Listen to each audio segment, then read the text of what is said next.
I was on a road trip with my friends. We had just finished college and decided to take a drive across the country, starting from Chicago and heading west. There were 5 of us in a beat-up old van, packed with snacks, drinks, and the promise of adventure. None of us had much of an idea where we were going. It was one of those trips where you just let the road take you where it will. But as with all road trips, there's always a point when things start to feel a little off. It was the third day of our trip. We had been driving for hours through nothing but the endless stretch of highway, the kind where the trees and the fields blur together, and the only sign of life is the occasional passing truck or car. The sun was beginning to set, casting an eerie golden light over the land.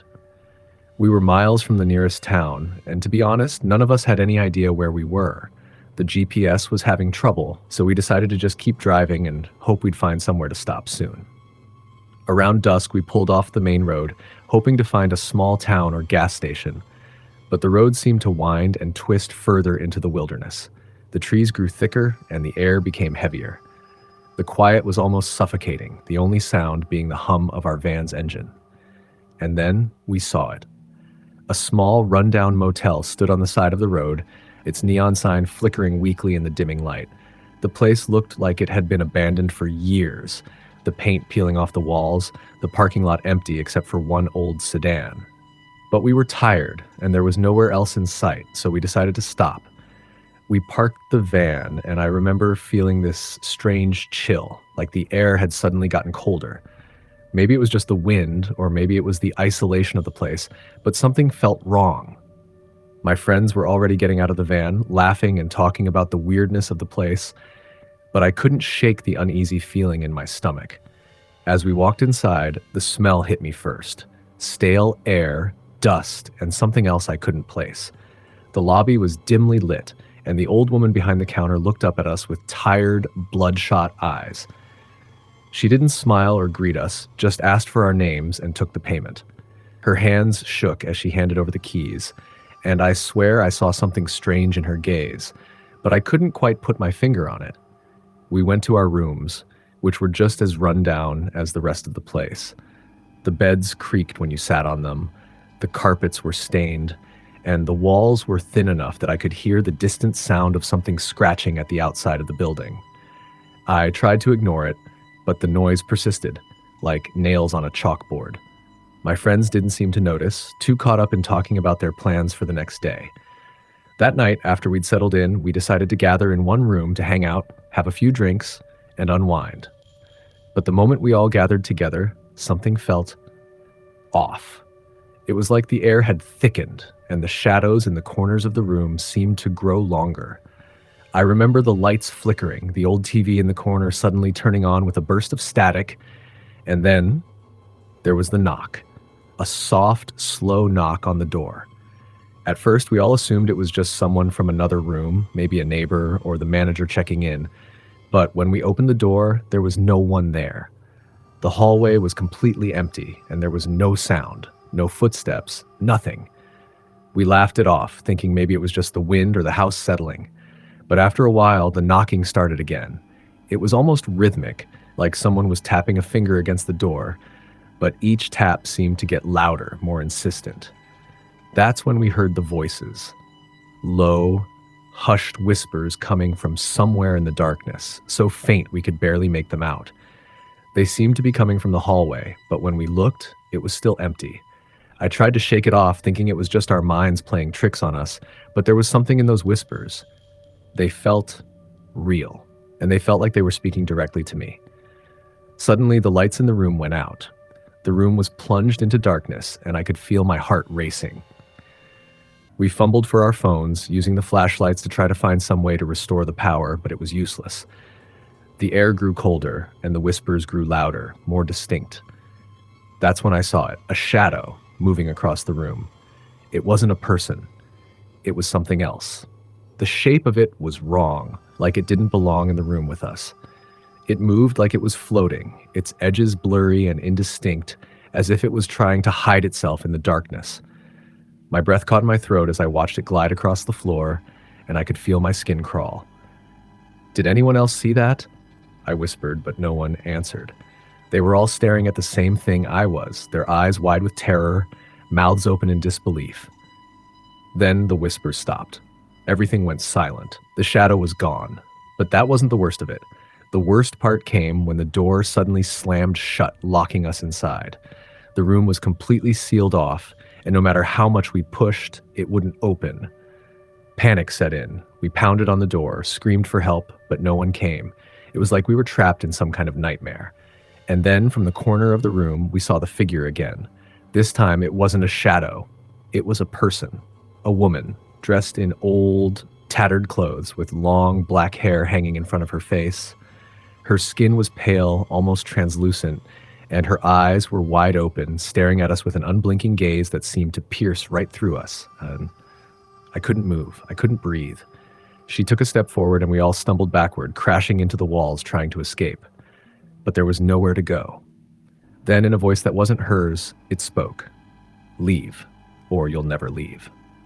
I don't know what it meant, but I knew that we had to get out of there. We managed to break open the window and crawl out, running as fast as we could, not looking back until we were safely back in the van. The next morning, we were gone before the sun came up. We didn't talk much about it on the drive home, and we never went back to that place. To this day, I don't know who or what that woman was. But I know one thing for sure. There are things out there, hidden in the dark corners of this country, waiting for the next travelers to stumble into their reach. So if you're ever out on a road trip, make sure you know where you're going. And if you see a rundown motel in the middle of nowhere, just keep driving. You don't want to stay. Next story. It was supposed to be a typical road trip, one of those carefree weekends with friends where we could drive through the scenic back roads, blast music, and leave our worries behind. But now, as I sit here alone in the dark, telling you this story, I know it was anything but typical. I don't know what happened that night, but I do know this. Something followed us back from that trip. Something that doesn't belong in this world.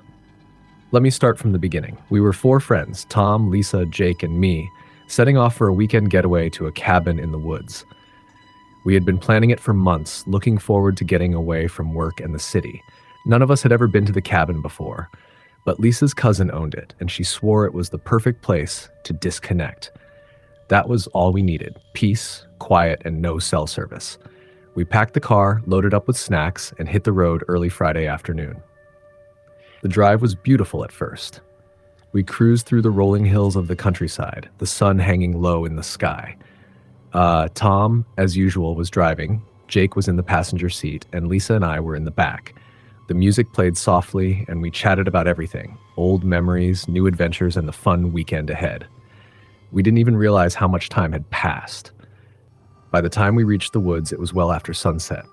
The winding roads twisted into a dense forest, the trees stretching high above us, blocking out most of the moonlight. The air was crisp, and there was a sharp bite to it, but the excitement kept us warm. Tom turned off the main highway, taking the dirt road that led up to the cabin. The road was barely wide enough for the car, the tires kicking up dust as we bounced along. The headlights illuminated the trees around us, casting strange, long shadows on the ground. That's when I started to feel it, a sense of unease. I brushed it off as just nerves. After all, we were heading to a cabin in the woods. It was supposed to be eerie, right? I wasn't so sure about that as we pulled up to the cabin. It looked old, run down even. The windows were boarded up with planks of wood, and the porch creaked as we stepped out. It wasn't exactly the cozy retreat we had envisioned, but it was still a place to stay. Lisa's cousin had warned us that it was a bit of a fixer-upper, but we figured we'd make the best of it. After all, we weren't there to spend time inside. It was the middle of nowhere. No neighbors, no distractions, just us and the woods. Inside, the place smelled musty. The floors were covered in dust, the furniture was old, and the walls had this faded yellowish hue that made everything look as if it had been abandoned for years. But we shrugged it off. We lit some candles, unpacked our things, and started drinking. We made the best of it, laughing, reminiscing, and setting the mood for a fun weekend. But I couldn't shake that nagging feeling, the feeling that we weren't alone. That night, as we sat around the fireplace, the wind howled outside. I could hear the trees groaning in the storm. their branches scratching against the windows. Lisa suggested we go to bed early to get a fresh start in the morning. So we all turned in, and that's when the weird things started happening. At first, it was subtle, a strange creak in the floorboards when no one was near them, the flickering of the candlelight, despite there being no draft. But it was when I lay in bed that things got really unsettling.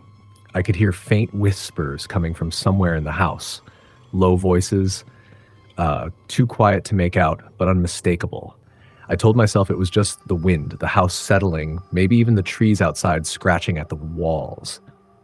But the voices, they didn't sound like the wind. I tried to ignore it, pulling the blankets tighter around me, but it was hard to sleep with that feeling of being watched. Every few minutes, I would hear the whispers again, closer this time, like someone was standing right outside my door. I got up, tried to shake it off, and walked to the living room. The others were fast asleep, and the house was eerily still. But then I saw it, a shadow moving across the wall in the hallway. It was quick, like a fleeting glimpse of something tall and thin, but there was no one there. I froze. I couldn't explain it. Was it a trick of the light? A bug on the wall? Maybe I'd been drinking too much. I told myself it was nothing, but I couldn't shake the dread that settled in my chest. The next morning, the air was thick with tension. I didn't tell the others what I'd experienced. Maybe I didn't want them to think I was crazy, or maybe I was just too scared to admit it. But Lisa mentioned that she hadn't slept well either.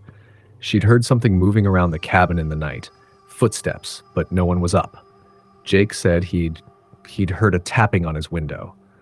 Tom laughed it off, trying to lighten the mood, but there was a certain edge to his voice that made me think he wasn't as unconcerned as he let on. We decided to explore the woods, hoping the daylight would bring some clarity to the eerie events of the night before. The trees towered above us, and the silence in the forest was unnerving. It felt as though the world had been muted. No birds, no wind, nothing but the sound of our footsteps. And yet it felt like something was moving with us, just out of sight, always a step behind. We hiked for hours, but as the sun began to dip low, we realized we were lost. The path we thought we'd been following had disappeared, and the landscape had become unfamiliar. Our phones had no signal, and Tom's map was of no use. It was as if the forest itself had shifted. That's when we found it, a small clearing in the woods with an old stone well at its center. It was out of place, as if it didn't belong there. The well looked ancient, its stones crumbling, covered in moss, with no sign of a rope or bucket, just an empty, dark hole that seemed to draw us in. Lisa was the first to approach it. She leaned over the edge, peering down into the darkness. "Maybe it's just an old well," she said, but her voice was shaky. We all stood there, staring at it, and that's when we heard the whispers again, but this time they were louder, more urgent. It was as if they were coming from the well itself.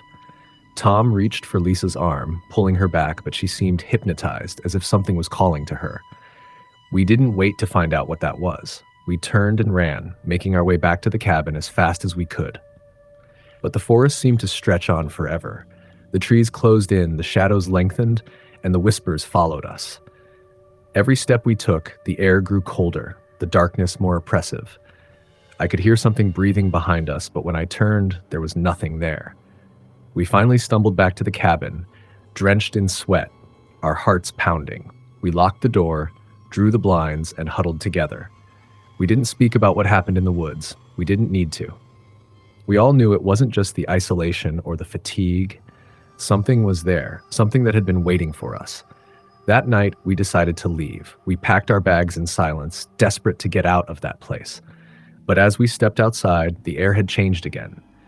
It was thick with a cold, unnatural stillness.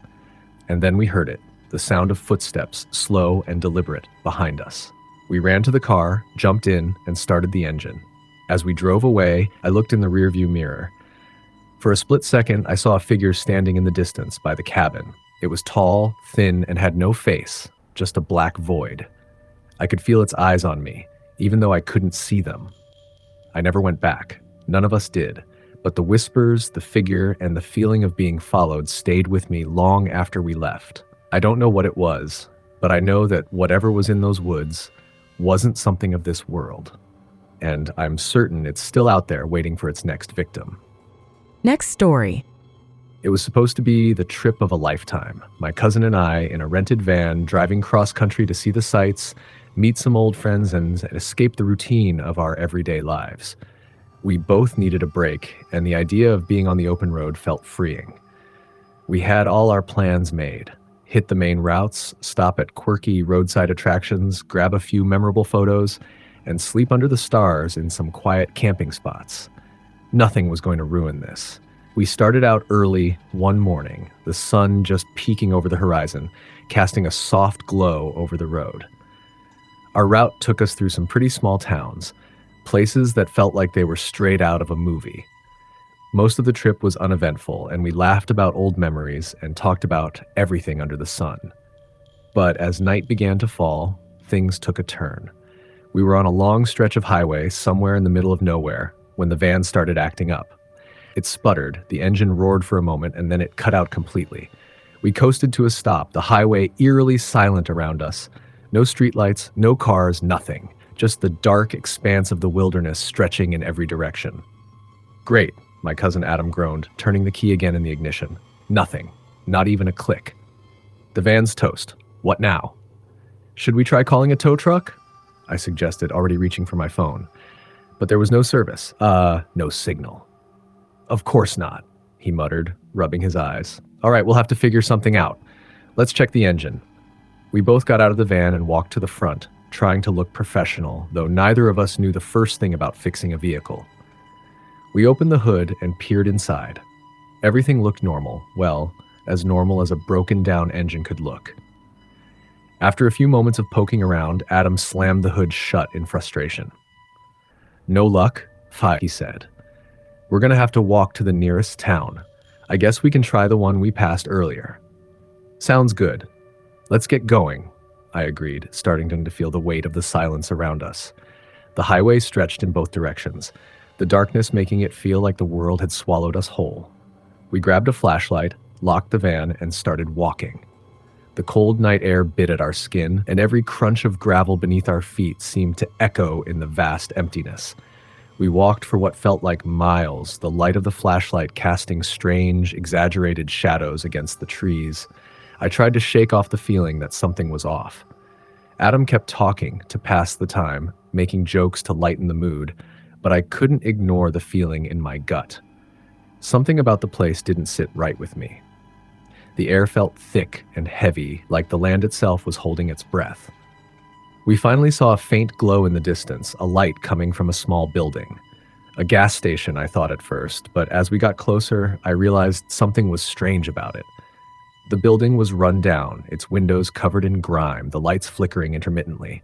It looked like it hadn't been in use for years. There was no sign, no indication of what it even was, just this lonely, decaying structure in the middle of nowhere. This isn't the town, is it? I asked Adam, feeling uneasy now. No, but maybe we can find someone here who can help, he said, walking up to the front door. I hesitated. The place felt abandoned, no cars parked outside, no movement in the windows, but I didn't want to be the one to suggest we turn around and walk even further into the dark. I followed him to the door. Adam knocked. No answer. He knocked again, a little louder this time. Still nothing. Maybe we should just... I started to say, but I was cut off by the sound of a voice from inside. Low, raspy, like it was coming from far away. What do you want?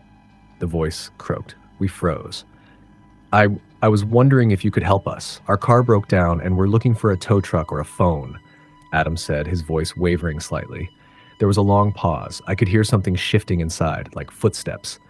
Then the door creaked open a crack that, revealing a face, pale, gaunt, and staring at us with wide, hollow eyes. His expression was unreadable. You shouldn't be out here at night, he rasped, his voice unsettling. I know, we just need a little help, I said, my voice steady despite the knot in my stomach. The man's gaze flickered over us, scanning us up and down. After a moment, he stepped back and motioned for us to come in. All right, come in. But you'll regret it, he said. Neither Adam nor I said anything, but we exchanged a look. We had no other options. And besides, what was the worst that could happen? We stepped inside. The room was dark and musty. The only source of light came from a flickering bulb above, casting long shadows on the cracked walls. The air smelled of mildew, and the floor creaked under our feet as we walked in. The man didn't say another word, but led us to a small table where an old map was spread out, covered in dust. "You'll need this," he muttered, pointing to the map, "to leave this place, if you know what's good for you." I stared at the map, but it didn't make any sense. The towns on it weren't familiar, and the routes didn't match anything we had seen on our journey. It was like the map itself didn't belong to the world we knew. "What do you mean?" I asked, trying to keep my voice even, but my pulse was racing. "You're not the first to wander into this place," the man said, his voice growing darker. "Many have tried to pass through. Some leave, some don't." My stomach churned, but I still didn't understand. "What is this place?" I asked, barely above a whisper. The man gave a slow, sickening smile. "This is where people get lost, where they disappear. You're not on the map anymore. You've crossed over, whether you realize it or not." Before I could ask him what he meant, there was a loud bang from somewhere behind the building. I turned toward the sound, but it was gone as quickly as it came. I felt a cold shiver run down my spine. "Time's up," the man said, his tone suddenly urgent. "You need to leave. Now." Adam and I didn't wait for any further explanation. We bolted for the door, but as we stepped outside, everything changed. The gas station had vanished. The road was gone. The trees were closer now, the darkness pressing in on us from all sides. The man's voice echoed behind us. "You shouldn't have come here. Now you're part of the story." We ran, adrenaline coursing through our veins, but there was no sign of the road, no sign of anything familiar. Just the vast, empty woods and the feeling that something was watching us from every direction. We ran until we were gasping for breath, the panic setting in. And then, as if by magic, the road reappeared. The gas station was gone. The man was gone. We stumbled back to the van, and the engine miraculously started up on the first try. We didn't question it. We just drove. We made it to the next town hours later, shaken and silent. We never spoke about what happened after that night, but I can't forget the man's warning. Something in me knows that we barely escaped whatever lies in that stretch of road. I still wonder, how many people before us had made the same mistake? And how many will come after us, never realizing that the road they thought was leading them home is just a detour to something far worse? Next story. It was supposed to be a fun, relaxing road trip, a getaway from the daily grind, something to refresh my mind and give me space to think. My friends and I had been planning it for months. Just a few days of driving through the back roads, stopping at small towns, and experiencing the countryside. The plan was simple: rent a car, drive from the city to a national park upstate, and see what we could find along the way. We weren't worried about much, just enjoying each other's company and the open road. It started off like any other road trip. We packed the car, made a few playlists, stocked up on snacks, and hit the highway. The drive was smooth at first, with the sun setting behind us and the light fading slowly into the horizon. But as the hours passed, the world around us began to shift. The once bustling highways started to thin out, replaced by winding back roads and stretches of empty land. The further we got, the more isolated it felt, like we were leaving behind the familiar and entering a world that didn't belong to us. It was around midnight when we found ourselves in a particularly desolate stretch of road. We'd been driving for hours, our GPS pointing us toward a small, forgotten town called Maplewood. At that point, none of us were paying much attention to the time. We were tired, a little punchy, but still laughing and chatting to keep the mood light. That's when the first strange thing happened. I was sitting in the back seat, half dozing off, when I noticed something out of the corner of my eye. A figure. Just a shadow, really, standing on the side of the road. It wasn't very clear at first, and I thought it might have been a trick of the light or maybe a tree stump. But as we got closer, I realized it was a person, standing completely still, staring at the car. I jolted upright, my heart pounding. "Did you see that?" I asked, trying to shake off the chill running down my spine. My friends looked at me like I was crazy. "See what?" asked Mark, who was driving. "There's someone standing on the side of the road back there." But Mark didn't seem to notice. Neither did Jessica or Sarah in the front. They were laughing and talking as if everything was fine. I couldn't shake the feeling that something wasn't right. The figure hadn't moved. It was just standing there, unmoving, and somehow it looked wrong. It was too still. It didn't belong on the side of a road in the middle of nowhere. I tried to push the feeling away, convinced it was just my imagination playing tricks on me. But when we passed the spot, I couldn't help but glance out the window again. And there it was again, still standing there. The figure didn't move as we passed, but I felt its gaze piercing into the car like it was watching us. It was only a few minutes later that we hit the town of Maplewood. We didn't stop at first, just driving straight through, but that's when things took a darker turn. The town was practically deserted. The houses looked abandoned, the streetlights flickered in the distance, and there was an eerie quiet that hung in the air. It felt wrong. As we passed through, the hairs on the back of my neck stood up. Something about it felt off. "Let's just keep going," I said, my voice tight with unease. "I don't like this place." Mark nodded, but we hadn't gotten very far before our car sputtered. The engine stuttered, and the lights flickered. Then it stopped completely. "Great," Mark muttered. "I knew we shouldn't have taken this route." We were stuck in the middle of nowhere, and to make things worse, it was pitch black outside. The silence was overwhelming, only the occasional rustle of leaves in the wind breaking the stillness. "We should try and walk to that gas station we passed a few miles back," Sarah suggested. "No, let's check the engine first," Mark said, already getting out of the car. I didn't want to be out in the dark with whatever was lurking around this town, but I reluctantly followed him to the hood. He lifted it and immediately cursed under his breath. "I don't know anything about cars, but this doesn't look good," he muttered. That's when I noticed something. From the corner of my eye, I saw something moving just outside the glow of the headlights. Something small scurrying along the edge of the road. I whipped my head around, but there was nothing there. Only the darkness. "Mark, we need to go," I said, my voice trembling. He looked up at me, but before he could answer, I saw something else. Movement in the distance. Figures emerging from the shadows, slowly walking toward us. There were 3 of them. Their movements were stiff, unnatural, like they weren't quite human. "Mark, get in the car," I whispered urgently. He didn't hear me at first, but when he looked up, his face drained of color. The figures were getting closer. They were all wearing tattered clothing, their faces obscured by shadows, but something about the way they moved, it wasn't normal. They didn't look like people who were walking. They looked like something else, something more, sinister. "We need to go, now," I said, almost yelling now. He didn't waste any time. He slammed the hood down, and we all scrambled back into the car, hearts pounding. Mark fumbled with the keys, trying to start the car, but it refused to turn over. Panic set in. The figures were getting closer, their footsteps growing louder, echoing through the empty town.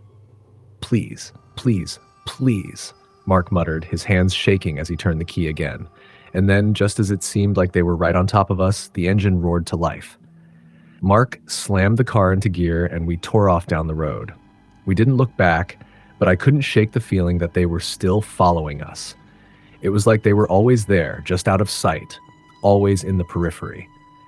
I kept expecting to look in the rearview mirror and see them standing there, watching us as we sped away. We didn't stop until we were well out of Maplewood, breathing heavily, adrenaline still coursing through our veins. The town faded into the distance, but the unease didn't leave. It stayed with me, gnawing at the edges of my mind. When we finally reached our destination, we parked the car and sat in silence for a moment. None of us knew what to say. We didn't even talk about the figures we had seen, not at first. It was like none of us wanted to acknowledge it, as if doing so would make it real. But I knew what I had seen. And I knew that whatever those things were, they weren't human. I didn't sleep that night. Every creak of the cabin, every whisper of wind outside made my skin crawl. I kept thinking about those figures. Who were they? Why were they there? And why did they follow us? The next morning, I did some research. There was no mention of Maplewood in any of the travel guides or websites I looked up. It was like the town had just been erased from existence. And when I went through the pictures we'd taken on the trip, something even stranger happened. One of the photos, a picture of the road just before we hit the town, showed a figure in the distance. The same figure I had seen earlier, standing there, watching. I don't know what we encountered on that road trip, but I do know this. Some places are better left forgotten. And some things, no matter how much you try to ignore them, will always find a way to follow you. Next story. I didn't believe in ghosts before that trip. I didn't believe in much of anything that couldn't be explained logically, but that was before we drove through those mountains. Now, I'm not so sure what to believe.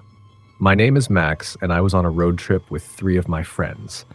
We were all in our late 20s, ready to experience something new, get out of the city, and explore the kind of places that no one talks about. Our plan was simple: drive west, take the back roads, and stop wherever the road took us. We didn't have a clear destination, just a vague idea to hit the coast eventually. We started in the morning, the sun barely rising as we left the city. Tom was driving, and Lisa, Jake, and I were in the back seat, passing around snacks and cracking jokes. We had the kind of easygoing conversation that comes with road trips: endless chatter, bad jokes, and songs that you sing just to pass the time. The hours rolled by, and soon, the familiar city skyline was just a memory. It was early evening when we entered the mountains. The drive up was beautiful: green valleys on either side, craggy cliffs looming above us. But the further we went, the more desolate it became. The trees started to thin out, and the land grew rugged and barren.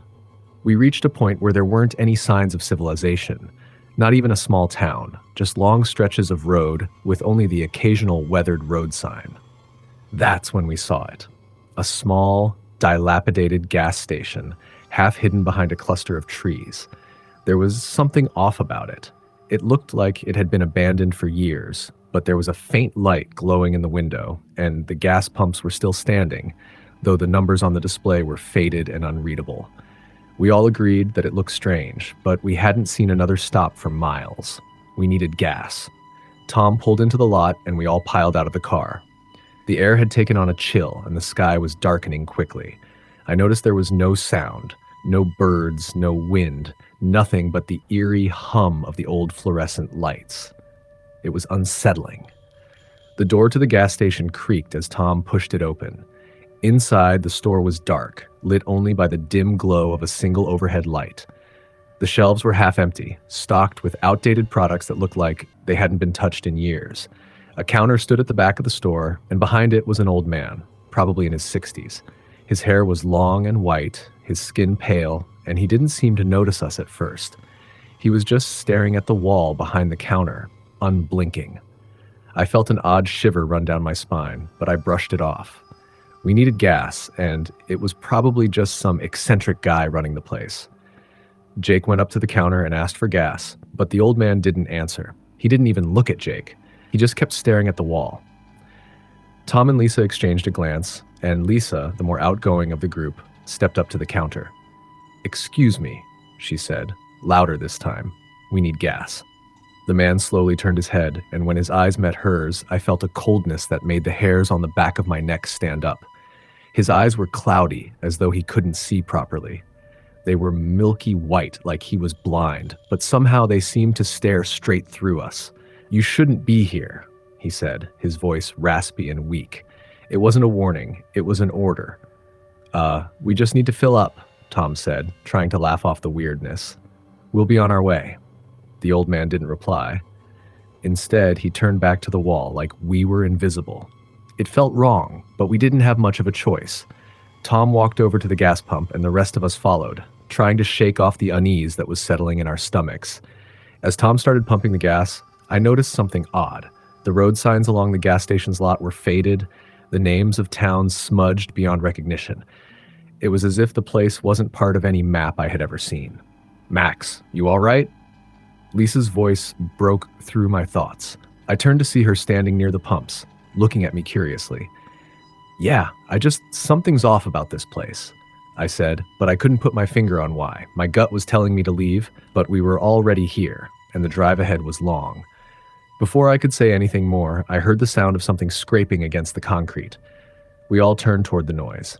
From the back of the station, emerging from the shadows, was a figure, a person, or at least it looked like one. The figure was hunched over, moving in a jerky, unnatural way. It wore ragged clothes, torn at the edges, and its skin was pale and sickly, almost gray.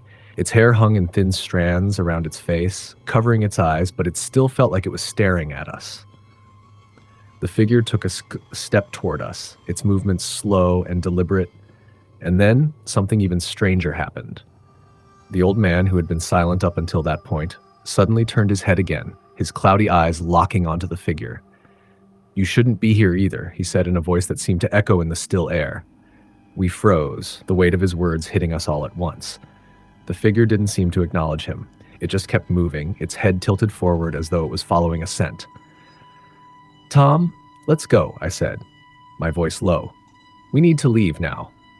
Tom glanced at me, but then he stopped, his hand still on the pump. He didn't seem to hear me. It was like he was in some kind of trance, his gaze fixed on the figure. "What the hell is that thing?" Jake muttered, backing away from the pumps. Before any of us could act, the figure lurched forward, a low, guttural growl rising from its throat. It was coming straight toward us. Without thinking, I grabbed Lisa's arm and pulled her toward the car. "Get in! Now!" I shouted, the panic clear in my voice. Tom snapped out of it just in time, turning and rushing to the car. We all piled into the vehicle, and Tom slammed the door behind him, throwing the car into reverse. The tires squealed as we sped off, tearing out of the lot. But when I looked back, I saw something that made my blood run cold. The figure was standing at the edge of the gas station, watching us leave. And behind it, in the distance, I could see the dim glow of more figures emerging from the shadows, moving toward the station. We didn't stop until we hit the next town, a good hour away. We found a hotel and stayed there that night, but none of us could sleep. We tried to convince ourselves it was just some strange occurrence, but deep down we knew it wasn't. That place, Clear Hollow, as we later found out it was called, wasn't on any map. The gas station didn't show up on GPS, and no one in the nearby towns knew anything about it. But the thing is, we all still see it. We see the figure, the old man, and the shadowy figures in our dreams, and sometimes even when we're awake. I don't think we were meant to leave that place. I think it wanted us there, to be part of something we can't understand. And every time I look in the rearview mirror, I wonder if that thing is still following us. Next story. I've been driving across the country for days now. I've crossed multiple states, passed through sleepy towns, and driven on stretches of road that feel like they've never seen a soul. It's supposed to be an adventure. I had planned it as a solo road trip, a time to think, reflect, and get away from everything. But I'm not sure I'm going to make it home. This all started about 2 days ago. It was late at night when I pulled into a small town I'd never heard of, Clearbrook. It was one of those towns you see in movies, the ones that are so quaint and picturesque it's almost creepy. I needed gas and a place to stretch my legs, so I stopped. The station was dimly lit with an old neon sign flickering above the pumps. A single light bulb hung over the door of a convenience store. The gas station attendant, an old man in his 70s, sat behind the counter reading a newspaper. He barely looked up when I walked in, so I made my way to the back of the store to grab a snack. Everything felt off. The shelves were stocked with things I didn't recognize. Old cans of food with labels that looked decades old, bags of chips that hadn't been made in years. The air smelled musty, like something forgotten. There was a quiet hum in the background, like an old air conditioning unit that never quite turned off. I paid for my snacks and walked back to the car, feeling an unease I couldn't shake. As I was pumping gas, I heard a voice behind me. "You traveling through?" I turned around to see the gas station attendant standing a few feet away, staring at me with an unsettling intensity. Yeah, just passing through. "Long drive," I said, trying to keep it casual. "Where you headed?" he asked, his voice low and gravelly. I shrugged. "Nowhere in particular, just kind of driving." The old man didn't respond right away. Instead, he just stared at me, his eyes unreadable, before finally saying, "You should be careful. Roads around here aren't what they seem." I laughed nervously, thinking he was just some quirky local with too much time on his hands. "I'll be fine," I said, half smiling, trying to make light of the situation. But the look on his face didn't change. He seemed almost sad, as if he knew something I didn't. And then, in a whisper so soft I almost didn't hear it, he added, "They'll follow you." I didn't know what to make of that. I finished pumping the gas and quickly got into my car, wanting to leave that strange little town behind. But as I drove away, I couldn't help but feel like something was watching me. The roads around Clearbrook were empty, quiet, and as I passed through the town's edge, I glanced in my rearview mirror.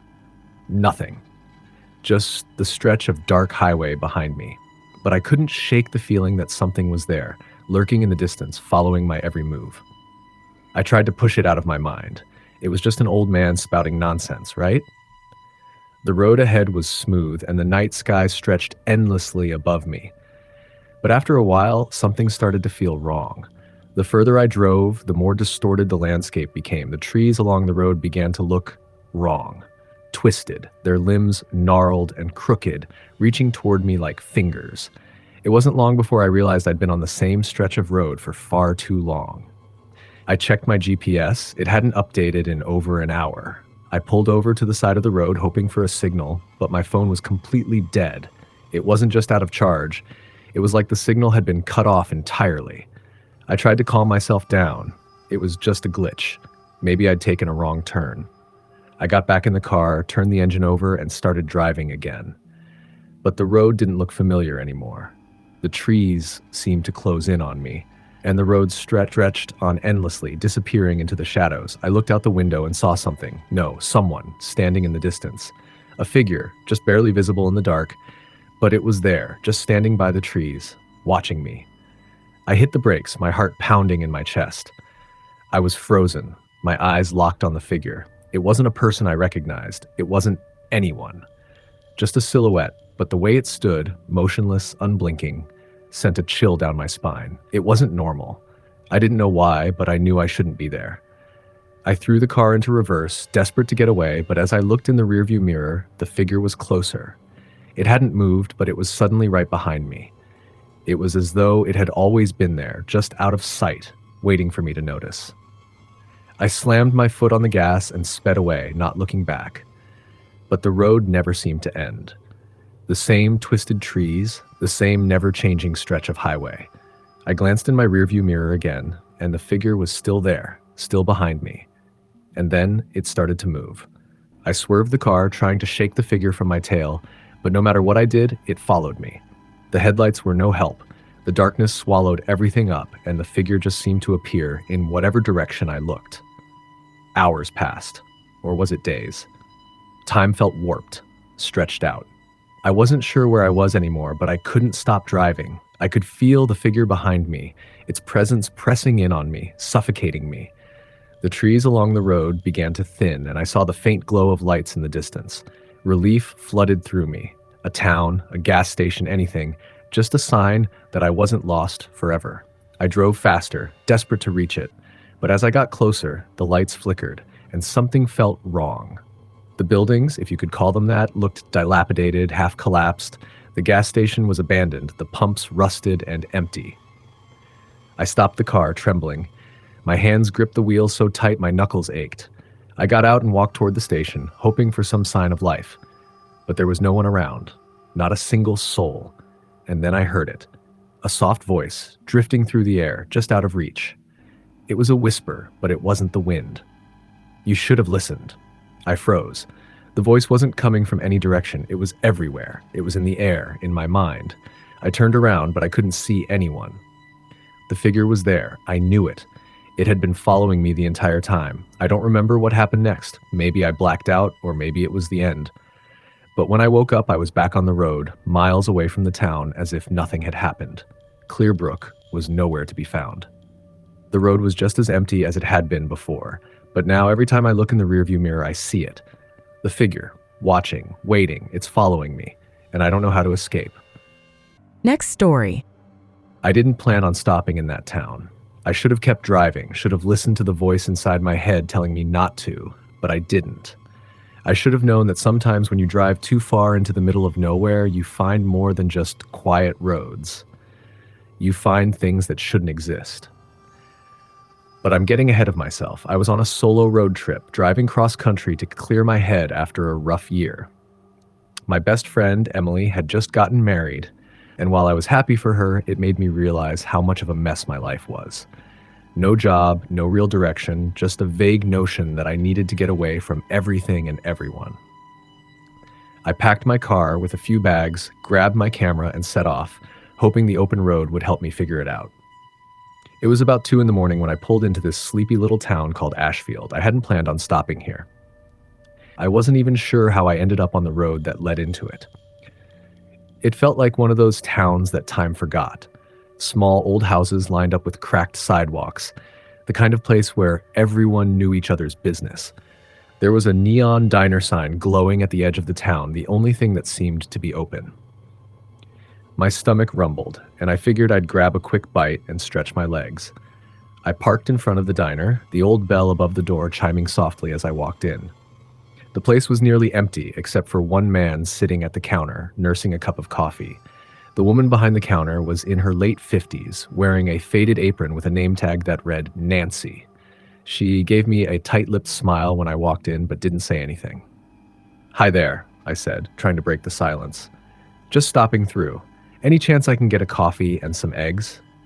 Nancy nodded, wordlessly motioning toward a seat at the counter. I took a seat and opened my phone, hoping to get some kind of signal. Nothing. I turned it off, figuring I could just relax for a while. It was quiet in that diner. Too quiet. The clink of a coffee cup being placed on the counter was the loudest sound. I tried to make small talk with Nancy, asking her about the town, but she didn't respond much. Her eyes stayed fixed on the coffee pot, and when I asked if she'd lived in Ashfield for long, her reply was cold. "Born here. I've been here my whole life," she said, without looking up. I wanted to say something more, but there was something off about her. Her tone, the way she barely acknowledged my presence. Something about this place didn't sit right with me, but I couldn't put my finger on it. I glanced at the man at the counter, and his eyes flicked to me for a second, before quickly looking away. He was older, with a scruffy beard and dark circles under his eyes. I thought about asking him what brought him to Ashfield, but something told me I didn't want to know.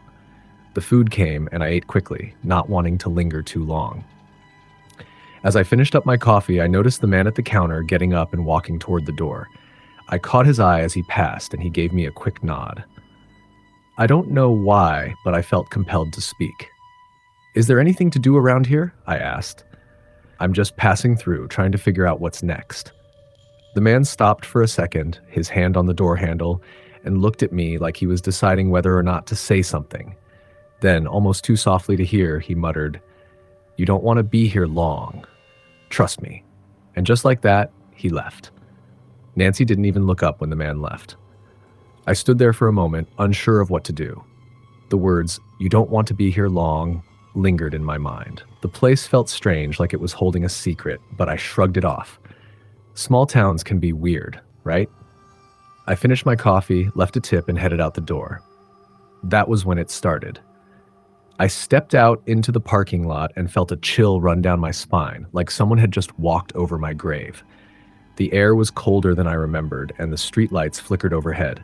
I glanced down the road and saw nothing, just the long, empty stretch of asphalt leading out of Ashfield. But then, from the corner of my eye, I saw something that made my heart stop.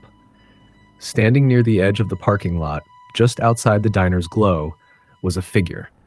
At first, I thought it was just another person, maybe someone who had just gotten off a late shift. But as I squinted in the dim light, I realized that this person wasn't moving. They were just standing there, staring at me. I turned my head quickly, trying not to look, but the image was burned into my mind. The figure was tall, too tall, and they were wearing a dark hooded coat that made them seem even more unnatural. I couldn't see their face, but I could feel their eyes boring into me. I fumbled with my car keys, suddenly desperate to leave. As I got in the car and started the engine, I glanced at the figure one last time. They hadn't moved, but now I could see something else. A small flicker of light, like a candle, glowing faintly at their feet. And in that moment, I realized they weren't standing alone.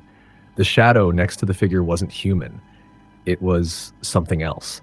Something that moved like smoke but stretched toward the ground like a shadow. My pulse quickened as I drove away, my eyes glued to the rearview mirror, half expecting the figure to appear right behind me. I couldn't shake the feeling that something was following me. The road felt endless, the headlights barely illuminating the dark highway. My mind kept replaying the man's words, "You don't want to be here long." But it wasn't until I passed the town limits that I saw something I wish I hadn't. In the distance, far behind me, I saw a set of headlights. They were far off, but they were coming closer, too fast.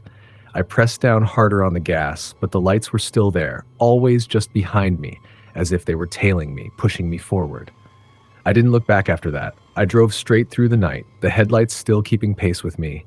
I didn't stop for gas, didn't check my phone. I just kept driving, hoping I could outrun whatever was following me. By the time I reached the next town, the headlights were gone. I don't know what happened, but I never stopped in Ashfield again. Now, every time I drive late at night, I can't help but feel that same coldness, that same oppressive feeling from the diner. And sometimes when I glance into the rearview mirror, I see the same dark shape, always waiting, always following. It's like Ashfield is still out there, just around the corner, waiting for me to return. Next story. It started as just another weekend road trip. My friend Derek and I had been planning it for months. We had our camping gear packed, the cooler full of snacks and drinks, and we were all set for a couple of days in the mountains. It was supposed to be the perfect escape from the stress of work and life. But from the moment we left the city, things began to feel wrong. The drive out took longer than we expected. We hit some construction zones, and the road we were on seemed to stretch endlessly into the wilderness. At some point, we turned off the main highway and onto a smaller, more isolated road. It was supposed to take us to a trailhead that would lead to the campsite, but I had the odd sense that we were going in the wrong direction. I didn't say anything at first, figuring it was just my nerves getting the best of me. Around sunset, we reached a small, decrepit gas station. The pump was ancient, and the station itself looked like it hadn't been open in years. I was about to tell Derek to drive on, but then I saw a man standing outside. He was dressed in a worn, dirty flannel shirt and faded jeans, his hands stuffed deep in his pockets. He was staring at us, and for some reason, I couldn't look away. His eyes were sunken, hollow, almost like they didn't belong to a living person. Derek slowed the van as we approached, but we didn't stop. The man didn't wave or make any motion to greet us. He just stood there, watching. "Let's just keep moving," I said, and Derek nodded without hesitation. As we drove further into the wilderness, the trees became denser and the road narrowed. The air grew thick, and it felt like the sky was pressing down on us. Something about this place felt heavy. The silence was unnerving, and I kept expecting to see something move out of the corner of my eye. But there was nothing. Just the road, the trees, and the occasional rustle of leaves. We finally made it to the trailhead, but by then it was too dark to set up camp properly. We decided to stay in the van for the night and hike the trail the next morning. The night was cold, but we made the best of it, huddling in sleeping bags and talking about old times. But even as we tried to relax, there was a nagging feeling in the back of my mind. Around midnight, I was woken by the sound of footsteps outside the van. I lay still, listening, but there was nothing. Maybe it was an animal, something large, maybe a bear or a moose. But then I heard it again, only this time it was closer. The sound of boots crunching on the gravel. Someone was walking around our van. I held my breath, too scared to move, but Derek was still asleep. The footsteps grew louder, and then I heard the unmistakable sound of someone tapping on the side of the van. I couldn't make sense of it. Who would be out here in the middle of nowhere at this time of night? I whispered Derek's name, but he didn't stir. The tapping continued. It was slow and deliberate, almost like whoever was outside knew we were in there. Finally, I gathered the courage to peek out the window. The outside was pitch black, save for the faint light of the van's headlights. I saw a figure standing just beyond the reach of the light, completely still. It was a person, but their face was obscured by shadow. I couldn't tell if they were looking at us, but the feeling of being watched was overwhelming. I froze. Something inside me told me not to open the door, but the curiosity and fear was too much. I quietly reached for the handle, careful not to wake Derek. My heart was pounding as I slowly opened the door. But before I could step out, I saw the man from the gas station standing there, his face now visible in the dim light. His eyes were wide open, unblinking, and he grinned. Though it wasn't a friendly smile, it was more like he was mocking us. The chill in the air seemed to deepen, and I could feel a strange pressure building in my chest, like the world was closing in. I couldn't speak. I couldn't move. It felt like time had stopped, and all I could do was stare at him. Then, without a word, the man turned and walked into the woods, disappearing into the darkness like he had never been there at all. I slammed the door shut and locked it, my hands shaking. My pulse was racing, and I could hear my breath echoing in my ears. What had just happened? Who was that man? And why was he out here, alone in the woods at this time of night? I shook Derek awake, telling him everything, but he just groggily dismissed it, blaming it on fatigue. "It's probably just some guy passing through. We're fine," he said. But I couldn't shake the feeling that something wasn't right. The rest of the night passed uneventfully, though neither of us slept much. The next morning, we decided to pack up and head back to the main road. I wasn't comfortable staying in the area, and I had a feeling that something else was out there, watching us. As we drove back down the narrow road, I kept looking over my shoulder, half expecting to see the man from the gas station following us. But there was nothing, just the same endless stretch of trees, broken only by the occasional curve in the road. We didn't talk much on the way back. Derek tried to convince me that I was just imagining things, but I knew what I had seen. There was something about that place, something old, dark, and wrong. I couldn't explain it, but I knew we were lucky to get out when we did. When we reached the main highway, we stopped at a diner to grab a bite to eat. As we walked inside, I caught a glimpse of something that made my blood run cold. On the wall was a faded photograph of the gas station, but what made my stomach drop was the caption beneath the photo. "The old Kettlewood gas station, abandoned after a mysterious fire in 1972. Locals say the land is cursed." I didn't say anything to Derek. I just ordered my coffee and kept my eyes on the floor. I never told him the truth. We left the diner and continued on our way home, but I haven't gone back to those woods since. I can't shake the feeling that something's still out there waiting for the next person to stumble across it. And I know one thing for sure. I will never, ever drive down that road again. Next story. It started as a quiet night on the road, the kind of peaceful drive that makes you feel like you're the only one left in the world. I had been driving for hours, crossing through remote highways with only the hum of my car's engine as company. I was on my way to visit a friend who had recently moved to a small town in the middle of nowhere. My GPS was giving me trouble, as it often does in rural areas, so I relied on signs along the road to guide me. As the night wore on, the signs grew fewer and fewer, and the road seemed to twist and wind through thick forests. The full moon above me was bright, casting strange shadows that made the trees look like they were moving in the corner of my eyes. I was starting to feel the isolation when, out of nowhere, I saw another sign. A small wooden board nailed to a post with a single word on it, "Hollow." Hollow. I had never heard of it, but I assumed it was the name of the town I was heading toward. I made a sharp turn onto a narrow gravel road, hoping it would take me where I needed to go. The road narrowed even further as I drove, the trees growing closer and closer until they almost seemed to engulf the car.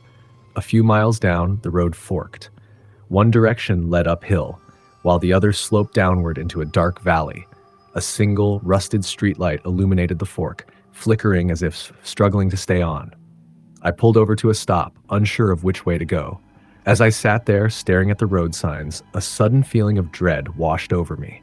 I had been driving for a while without seeing any signs of life. No houses, no other cars. The stillness of the place felt wrong. I decided to take the downward road. It looked like it was leading to something, and I was too tired to turn back. I started to drive again, my headlights cutting through the dense fog that had rolled in from nowhere. The valley was unnervingly quiet. There wasn't a sound, not even the rustling of leaves. It felt like the air itself had been suffocated, and the deeper I drove, the more my sense of unease grew. Finally, after what felt like an eternity, I saw something ahead in the distance. It looked like a house, a single, dilapidated farmhouse at the edge of a clearing. A small porch light flickered weakly in the front, casting a pale glow. I felt a strange pull toward it, as if the house was calling me. I parked the car and got out, the gravel crunching beneath my boots as I walked up to the front door. It was an old house, abandoned, with ivy crawling up the sides of the walls. I knocked on the door, but there was no answer, just the creaking of old wood from inside. A chill ran down my spine, but I couldn't bring myself to leave. I turned the doorknob, and it opened with a soft groan. The house was dark, the air thick with dust and the smell of mildew. The floorboards creaked underfoot as I stepped inside, my flashlight cutting through the shadows. There was something eerily quiet about it. The house seemed too still, too perfect in its disrepair. I moved deeper into the house, into a large living room. The walls were adorned with old portraits, families, children, but all of them had their faces scratched out, as if someone had purposely defaced them. A cold draft passed through the room, and I could swear I heard faint whispers, like voices coming from the walls themselves. I shook my head, telling myself I was just tired, but the whispers grew louder. They were getting closer. Suddenly, a loud bang echoed from upstairs. I froze, my heart pounding in my chest. The hair on the back of my neck stood up. I wanted to run, but my feet felt like they were glued to the floor. I called out, but no answer came. The house felt like it was closing in around me. I slowly made my way to the stairs, each step feeling like it took a century. The wood groaned beneath my weight as I climbed, my breath coming faster. At the top of the stairs, I found a long, dark hallway with several doors. At the end of the hallway, a door stood slightly ajar, and I could see a flickering light coming from within. I moved toward the door, my feet heavy with dread. I pushed it open. Inside was a small, dimly lit room. The floor was covered with a thick layer of dust, and in the center of the room was an old rocking chair, gently swaying back and forth. There was a strange warmth in the room, and I could see the shadows of something moving in the corner of my eye. But then, as I stepped closer, I saw the source of the light. On the wall in front of me was an old antique mirror, and in the reflection I saw something I can't explain. There in the mirror was a figure, a person standing behind me. Their face was distorted, their eyes hollow, their mouth stretched into a smile that seemed too wide. I spun around, but there was nothing behind me. My heart was racing, and I could feel the room closing in around me, the air growing thick and suffocating. I looked back at the mirror, but the figure was gone. All that remained was my reflection, staring back at me. I couldn't take it anymore. My body went into autopilot.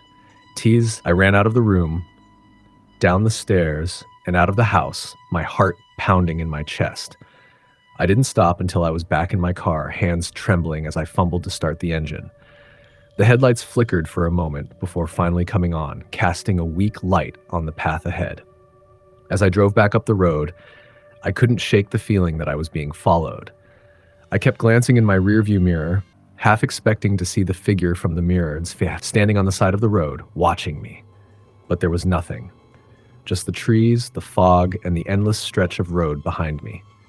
I made it out of that valley, out of Hollow, but something lingered with me. I couldn't tell anyone about what happened, because who would believe me? But I know what I saw, and to this day, every time I drive down a lonely road at night, I can't shake the feeling that something is out there, waiting for me. Waiting for anyone who dares to stop, to wander too far, to step into the hollow. Next story. It was supposed to be a quick detour, a brief break from the monotony of a long drive, but it turned into something I'll never forget. I had been on the road for hours, driving through the vast, empty stretches of the Midwest. The sun had just begun to set, casting a soft orange glow over the horizon. I'd been keeping an eye out for a small town or a gas station to refuel and grab a snack, but there was nothing in sight. The road seemed to stretch on forever with only the occasional passing car. I had just about given up on finding anything when I noticed a sign by the side of the road. It was old and weathered, the letters barely legible, but I could make out the words, "Rest stop, 5 miles." At this point, I was desperate for a break, so I decided to take the detour. The road that led to the rest stop was narrow, barely wide enough for one car. The trees on either side were dense, and the further I drove, the more isolated it felt. The shadows grew longer as the sun sank lower, and the quiet was deafening. I almost turned back a couple of times, but something kept pushing me forward. Maybe it was the promise of a break, or maybe it was the strange pull of the road itself. Finally, I reached the rest stop. It was nestled in the woods, far off the beaten path, and looked like it had been here for decades. There was a single small building with a faded sign above the door that read, "Welcome to Pine Hollow Rest Area." A few rusted picnic tables sat under a canopy of trees, but there was no one around. No cars in the parking lot, no people milling about. I parked the car and got out, stretching my legs. The air was thick and heavy, and the silence was unnerving. I walked into the building, hoping to find a bathroom or at least a vending machine. The interior was dark, the fluorescent lights flickering as they buzzed overhead. There was a musty smell, the kind of stale air you'd expect in a place that hadn't seen a visitor in years. I walked down a narrow hallway to a single restroom at the end. The door creaked open as I pushed it, and as I stepped inside, I immediately felt like I wasn't alone.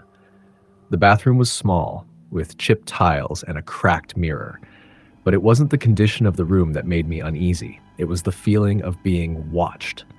The hair on the back of my neck stood up, and I felt a cold chill in the air. I hurried through my business and left the bathroom, my footsteps echoing down the hallway. I was about to leave when I noticed something strange on the wall. Old, faded photographs arranged in a haphazard manner. The photos were black and white, and they looked like they had been taken decades ago. People were standing in front of the very same rest stop, smiling and posing like it was a tourist attraction. But there was something off about the pictures. In every one of them, the people's eyes were either closed or not quite right. They were blurry, like the photos had been altered. The most unsettling part was that in the background of each photo, there was a figure. Always in the shadows, barely visible but unmistakable. A man with a dark coat and a wide-brimmed hat. His face was always obscured, but his presence was undeniable. I felt a shiver run down my spine. There was something deeply wrong about those photos, and I couldn't shake the feeling that the man in the pictures was still here, somewhere in the building, watching me. I quickly turned to leave, but as I stepped toward the door, I heard a voice, a low, gravelly whisper, almost inaudible, coming from the hallway behind me. "Get out!" I froze. My heart pounded in my chest. I spun around, but there was no one there. The hallway was empty, just the same flickering lights and peeling wallpaper. I stood there, frozen for what felt like an eternity, before I slowly backed toward the door, my eyes never leaving the empty hallway. The voice came again, clearer this time. "Leave. Now." I bolted out of the building, the door slamming behind me. I didn't even look back as I ran to my car and jumped inside. My hands were shaking as I started the engine, my heart still racing. I wasn't sure if I was more terrified of what I had heard or of the fact that I had almost missed it. The silhouette of the man in the doorway of the building, standing in the shadows, just out of sight. His hat was low and his face still obscured, but I knew it was him. I didn't waste any time. I sped out of the parking lot and back onto the road, my mind racing. What had I just encountered? What was that place? And why did it feel like it had been waiting for me? I kept glancing in the rearview mirror, half expecting to see someone in the back seat, but the car was empty. Still, the feeling of being watched didn't go away. The road ahead felt endless, and as the darkness fully settled in, the trees on either side of me seemed to close in, pressing in from all sides. I eventually made it to the nearest town, but I couldn't shake the sense of dread that followed me. The rest stop, the photos, the voice, it was all so vivid. And then, as I passed through the town, I saw something that made my blood run cold. A small, weathered sign on the edge of town, barely visible in the dim light, read, "Pine Hollow Rest Stop, 5 miles. But that wasn't possible. I had just left that place. I never went back that way again. And to this day, I don't know what happened there or who or what was warning me. But I do know one thing. Some places aren't meant to be found. And once you do find them, you might never leave.